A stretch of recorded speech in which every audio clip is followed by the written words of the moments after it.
السلام علیکم، welcome to دیسی نسخے پاک۔ دیسی نسخے پاک میں حکیم عامر آپ کی خدمت حاضر ہے۔ دوستو، آج میں ٹائمنگ کا بہت ہی نایاب اور کارآمد نسخہ لے کر حاضر ہوا ہوں۔ تو نسخہ بتانے سے پہلے میری آپ سے ایک چھوٹی سی ریکویسٹ ہے، جن لوگوں نے میرے چینل کو ابھی تک سبسکرائب نہیں کیا تو پلیز میرے چینل کو ضرور سبسکرائب کریں تاکہ آپ کو میری آنے والی نئی ویڈیوز ملتی رہیں۔ دوستو، یہ ان لوگوں کے لیے بے حد مجرب نسخہ ہے جن کی ٹائمنگ نہیں ہے، ڈھیلا پن ہے، یعنی کہ 1-2 سیکنڈ کے اندر ڈسچارج ہو جاتے ہیں، تو ان کے لیے بہت ہی نایاب اور کارآمد نسخہ ہے۔ تو دوستو، نسخہ نوٹ کر لیں۔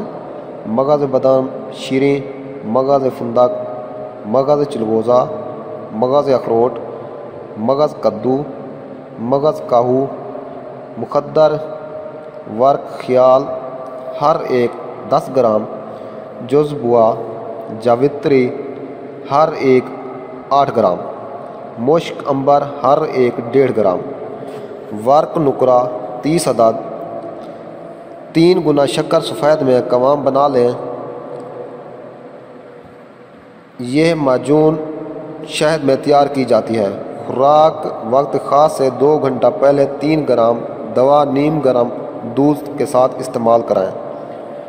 کھٹی چیزوں سے پرہیز کرنا ہے، انشاءاللہ تعالی آپ کی ٹائمنگ بحال ہو جائے گی۔ دوستو، امید ہے آپ کو ہماری یہ ویڈیوز اچھی لگی ہوگی۔ اگر ہماری ویڈیو اچھی لگے تو ہماری حوصلہ افزائی کے لیے ہمارے چینل کو ضرور سبسکرائب کریں، لائک کریں، کومنٹس کریں اور شیئر کریں۔ تو دیسی نسخے پاک کو دیکھنے کا شکریہ۔ اوکے، اللہ حافظ۔